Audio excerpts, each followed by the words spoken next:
Tier 1. The day control slipped through my fingers. This is whispered parenting where stories of quiet struggles and gentle truths unfold, in a voice soft enough to sleep by. I still remember the sound the toy made when it hit the wall. It wasn't loud. It wasn't sharp. It was soft. Even anticlimactic, just a hollow thud. A plastic echo in a room that had already been filled with too many sighs. But it was the moment I realized I was losing. Not just patience. Not just energy, but something deeper. Something essential. Control. That day didn't start with drama. No yelling. No storm. It began like most others do in this life of parenting, half awake. Eyes blinking in the pre-dawn gray, with the weight of small feet already climbing into my bed. My daughter whispered mourning into the crook of my arm like it was a secret we were keeping from the world. And in that moment, everything felt right. But parenting doesn't live in single moments. It breathes through the in-between. The spilled cereal. The forgotten homework. The refusal to put on shoes. Even though we were already late. And that's how it began unraveling. A little tug here. A little pull there. I tried to hold it all together with the brittle strings of routine morning checklist, toothbrush timer, lunchbox notes. But something about that morning, something about my daughter's eyes, half defiant, half exhausted, made me realize she was slipping away from the rhythm I was trying to enforce. And I, in return, began slipping too. By the time we got into the car, we were already 10 minutes behind schedule. She didn't like the sweater I picked. She wanted the purple one with the paint stain. I told her no, firmly. She crossed her arms. I pulled rank. She kicked the seat. My voice rose not in anger, not yet, but in frustration. In fear. Fear that I was losing her. Losing control. That she was becoming wild, and I didn't know how to rein her in. When we got back home later that afternoon, after a day of missed cues and awkward silences, she wanted to paint. I said no. She asked again. I said no again. And then came the toy. A little giraffe. The one she used to sleep with every night when she was 3. She hurled it across the room, not to hurt me. Not even in rage, but as if to say, if you won't let me express myself, then I'll make noise in the only way I can. And there it was. That soft plastic thud. That moment when I realized this wasn't about obedience. It wasn't about discipline. It wasn't even about the sweater. It was about how tightly I was gripping the idea of control.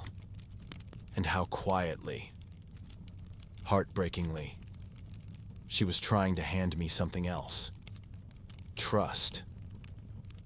But I wasn't reaching for it. I was too busy holding the reins. I sat down that evening after she went to bed, still pouting, still angry, still a storm in the shape of a child, and I stared at the corner of the room where the giraffe had landed. And I whispered aloud to myself, for the first time in a long time, am I doing this right? Because nobody tells you that parenting isn't just about guiding them. It's about guiding yourself through every messy, unspoken emotion that rises when they push against the boundaries you set. And sometimes, they push not because they hate the boundary, but because they hate the way we enforce it. Too harsh, too sudden, too loud. I remembered the way my daughter looked at me that morning. Her eyes weren't defiant. They were searching, asking, "Do you still see me?" And the painful truth was, I hadn't. Not really. I had seen her schedule, her mistakes, her tantrums, but I hadn't seen her. So that night, I walked into her room quietly. The giraffe was resting on her nightstand again. She must have picked it up before bed. I sat beside her, not saying anything, just breathing the same air, watching her chest rise and fall. And I whispered, so softly I didn't know if she heard me, "I'm sorry for holding on too tight. I'll try to listen better." She didn't stir, but her hand, still wrapped around the giraffe, loosened and fell open. And in that moment, I felt something I hadn't felt in a long time. Relief. Not because things were fixed. Not because she forgave me, but because I had finally let go. Of control. Of the illusion that parenting meant being perfect. And in that release, I felt the warmth of something far more powerful rise in its place. Connection. Tier 2. The mess I couldn't clean. There's a moment just after you close the door to your child's room at night when the house falls into that rare, hollow kind of silence. Not peace, not relief, but something. Suspended.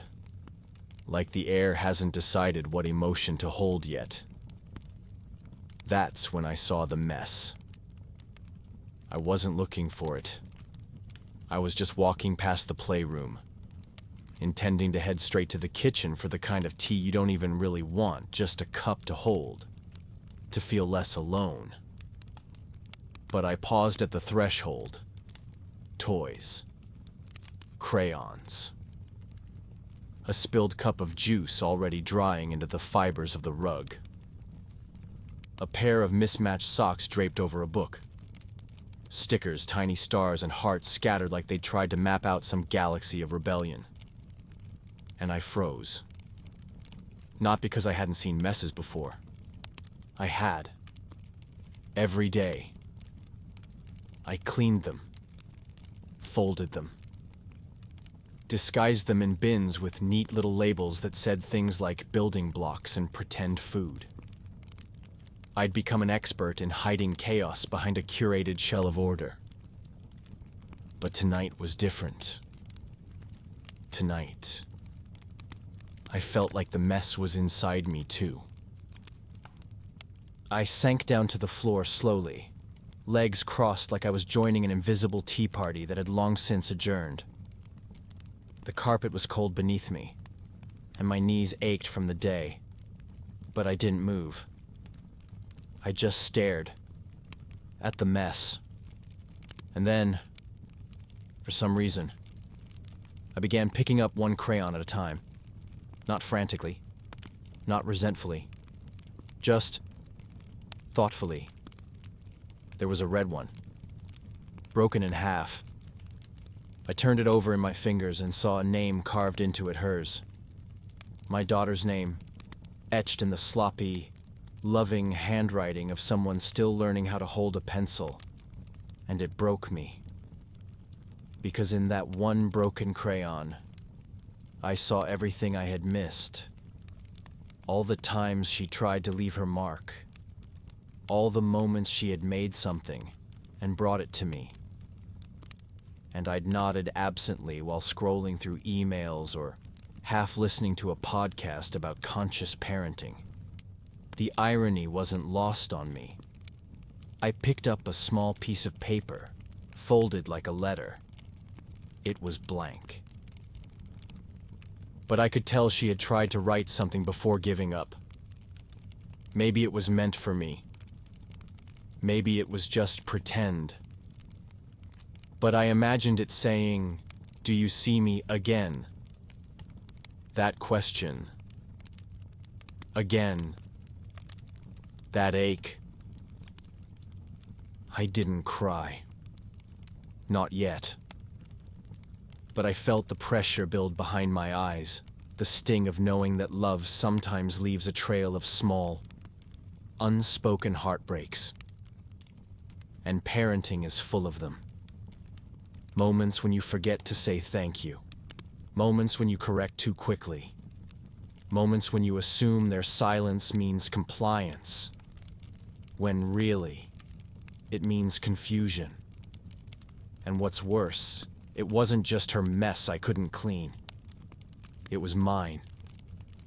The mess of expectations, of trying to parent by the book, while forgetting that no book ever met my child.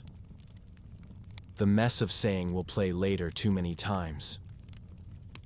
The mess of whispering not now without realizing how final it sounds to a child. I wasn't picking up crayons and toys.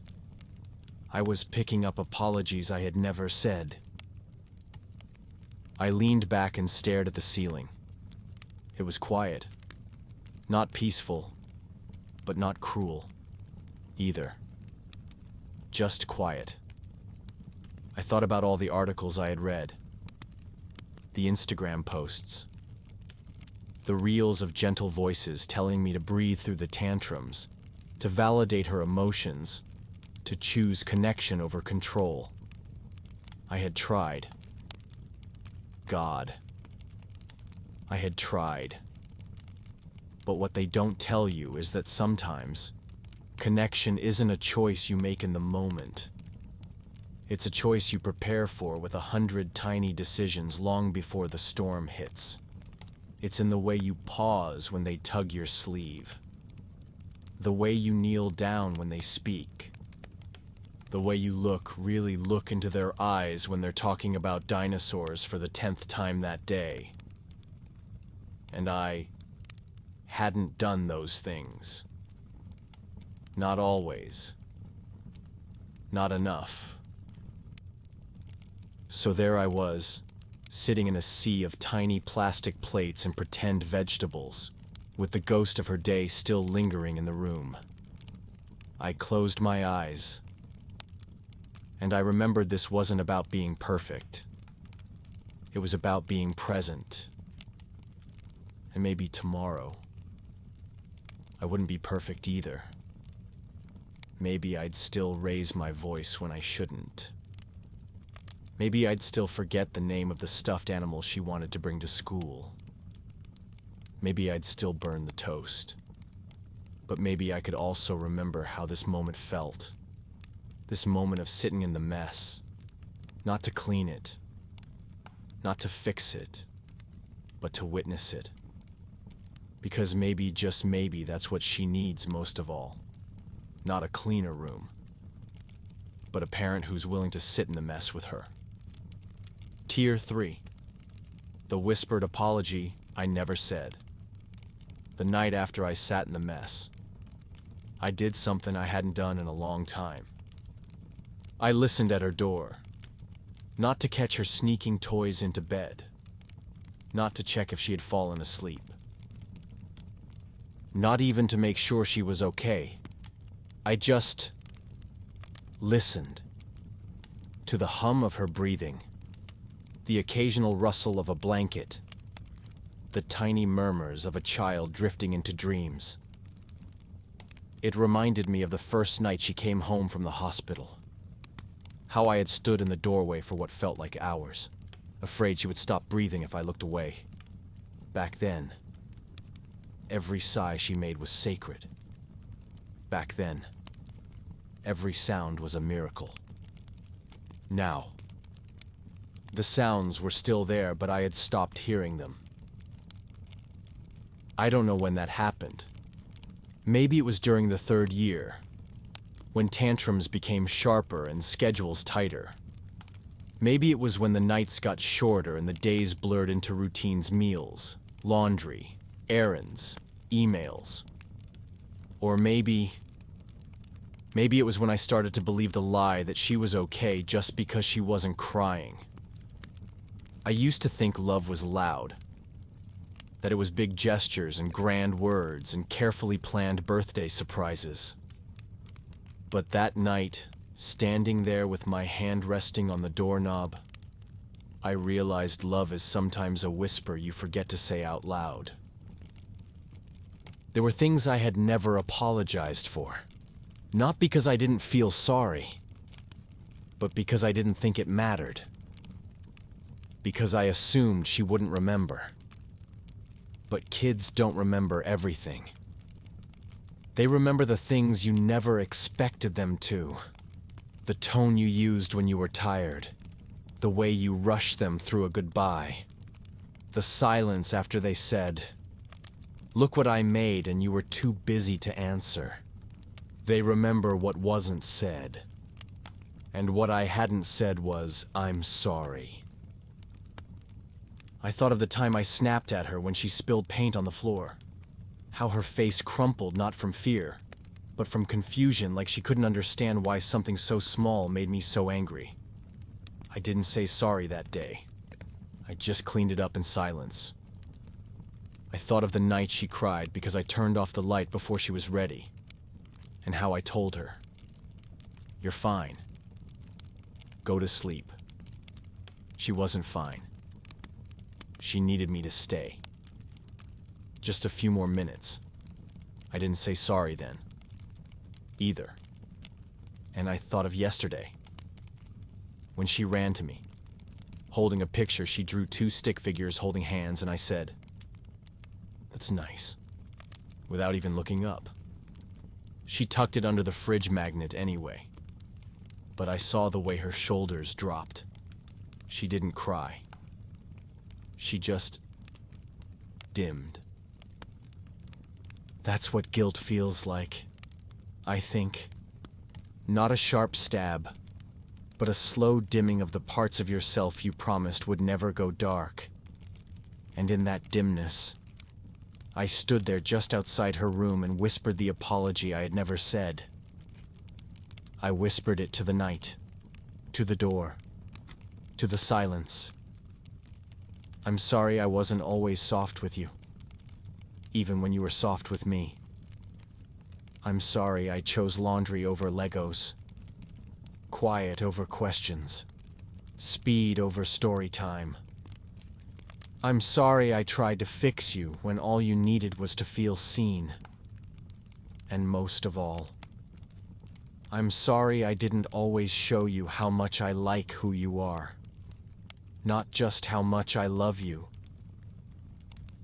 The truth is, I've always loved her. But sometimes, love gets buried under tired eyes and unfinished chores and the weight of being a parent who's trying too hard to do it right. So we forget to say the thing that matters more than anything. I like who you are. Not what you achieve. Not how well you behave. Just you. The child who tells long stories that go nowhere. The child who sings to herself while drawing. The child who colors outside the lines because that's where the fun is. That night, I promised myself something. I would say it more. I would whisper it in the morning when she's still sleepy. I would tuck it into her lunchbox in notes she can't read yet. I would write it in chalk on the sidewalk and let the rain wash it away, knowing she'd seen it just once. And I would say sorry when I messed up. Not in a grand way, but in a whisper, in the language she understands best. The next morning, I did something small. As she sat eating cereal with one sock missing and peanut butter on her cheek, I crouched beside her, and I said it. I'm sorry I wasn't patient last night. She looked at me eyes wide, unsure. Then she smiled. It's okay, Mama, she said, swinging her feet under the chair. She didn't need the apology, but I did. I needed her to know that adults can mess up, too. That softness isn't weakness. that love sometimes shows up as a whispered apology for the mess you made, and the one you're still learning how to clean. Tier 4. The night she finally called me. Mama. Again. That day felt like any other. Breakfast was half eaten. The floor had cereal crunching beneath my feet again. The cat knocked over the same plant he always knocks over. And she was quiet. Not upset. Not loud. Just wrapped in her own world. She sat by the window with her stuffed bear, watching the wind move the curtains. Her lips were moving, barely. I could tell she was whispering something to him, maybe a story, maybe a secret. I used to know every word she whispered, but lately, I'd fallen behind. Not because I didn't want to hear, but because life got louder. The deadlines, the phone buzzing, the forgotten laundry, the messages I replied to too quickly, and the ones I left unread too long. And the truth is, I had started to think of her silences as space to be productive.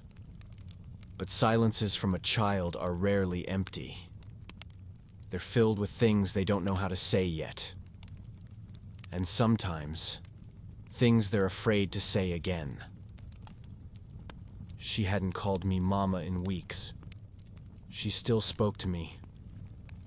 Still held my hand when we crossed the street. Still let me kiss the top of her head before bed.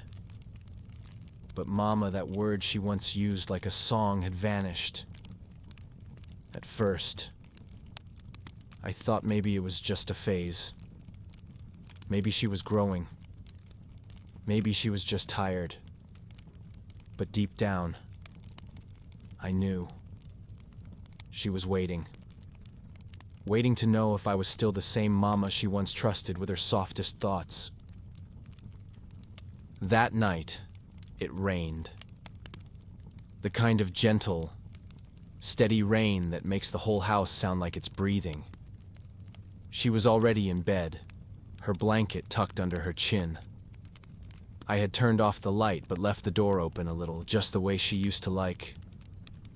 I sat on the hallway floor, the lamplight behind me casting long shadows, and I decided to speak. Not to lecture, not to explain, just speak. The way I used to when she was still in my arms at midnight, crying from gas or growing pains or dreams too big for her tiny mind. Do you remember the story about the moon rabbit? I asked softly. No answer. But I knew she was listening. He lived alone up there, on the moon, with his pestle and his rice cakes, waiting for someone to visit. Still silence. But he wasn't sad. He just liked having someone to tell stories to, even if no one answered. A pause. Then, from the room, does he ever get visitors? My breath caught. Her voice was so quiet. It barely made it past the door frame. Sometimes, I whispered, when the sky is clear, and someone finally looks up. I stood, walked to her door. She didn't move, but I saw her eyes were open, reflections of soft shadows dancing on the ceiling. Do you think he's lonely? She asked. Maybe, I said, but not always. Because sometimes, even if you feel lonely, someone is still thinking of you. I knelt beside her bed. Even when you don't call out, she was still staring up at the ceiling. Even then, I said, my voice low. Especially then. I thought the moment had passed. Thought I had spoken into a silence too thick to melt. But then, she turned to me, eyes big, cheeks flushed, a little quiver at the corner of her lip. And then she said it. Softly. Almost testing. Mama. A single word. But it cracked something open in me. Not just because I missed it, but because I realized she hadn't stopped using it out of habit. She had stopped using it because she had been watching, waiting, wondering if I still was the mama she remembered. And now, after stories and whispers and quiet apologies, she believed again.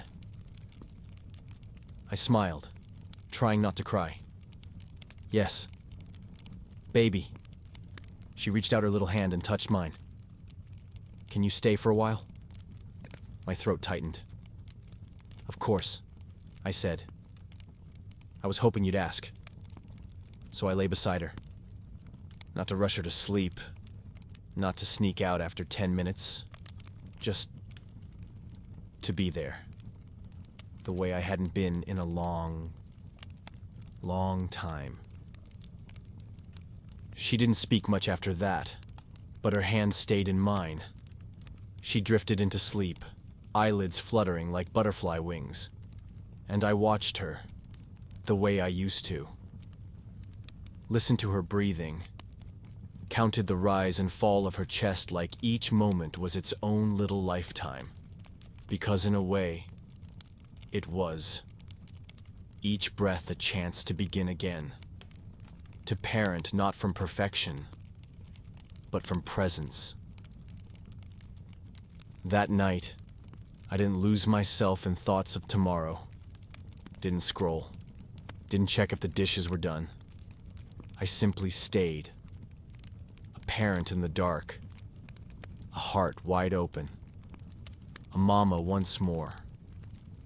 And when she turned in her sleep, pressing closer to me like a memory she didn't want to lose, I whispered the words I should have said long ago. I missed you too. Tier 5. We grew back to each other. One whisper at a time. Morning arrived slowly. The sun came in like it was afraid to wake us. I opened my eyes to the softest light casting across her cheeks. She was still asleep, breathing through her nose, curled in the same position as the night before with her hand still holding onto mine. And for the first time in what felt like forever, I didn't want to move. Not to make coffee. Not to check emails. Not to get ahead of the day. Because somehow, in the hush of that moment, I realized this was the day. Just this. Just us. Later, we made pancakes together.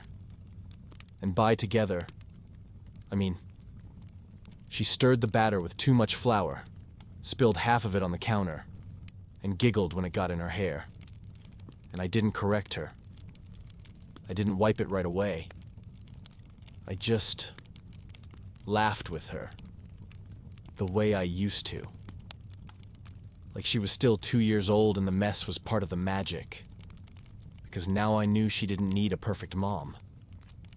She just needed me to see her. We started slow. A drawing on the fridge that I really looked at.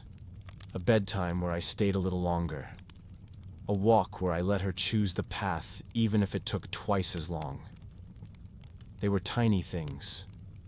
Barely noticeable to the outside world. But they were everything to us. And somehow, in between the whispers, the sighs, the shared silences, we were growing back to each other. There were still hard days. There were mornings when I still snapped over spilled milk. Evenings when I still checked my phone too long. But something had shifted.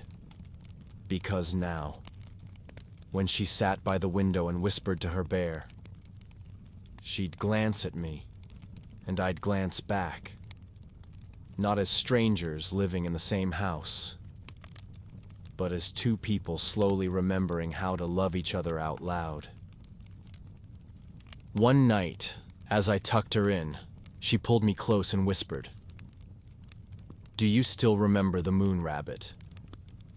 I smiled. Of course. "Do you think he still waits for visitors?" I kissed her forehead. "I think he doesn't have to wait anymore." Someone finally stayed. She didn't say anything for a moment.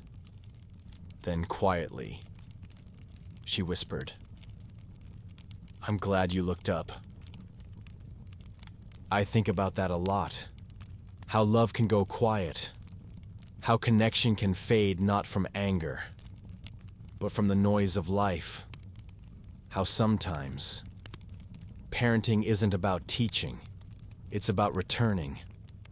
Returning to softness, to stillness, to the voice that used to sing lullabies and forgot how to hum. Now, every time she calls me mama, it lands softer. Not because she says it less, but because I hear it more. I listen more. Not just to her words, but to her drawings, her silences, the way she holds her spoon, the stories she tells through stuffed animals and crayon marks. I listen to all the ways she tells me, "I'm here. Are you?" And these days, I always answer yes. We didn't fix everything overnight, but we started writing a new story together, one whisper at a time. A story of returning, of holding on again, of saying I see you without needing to say anything at all. So to every parent listening right now, if your child has gone quiet, if you've lost track of their world, if you felt like you're parenting from behind a foggy window, please know, it's not too late. They're still watching, still waiting, and maybe, just maybe, they're still hoping you'll whisper first. Because one night, without warning, they might just turn to you and say, "Mama," and when they do, you'll know that one whisper changed everything. If this story brought you warmth, stay, rest, and return. We're always whispering here.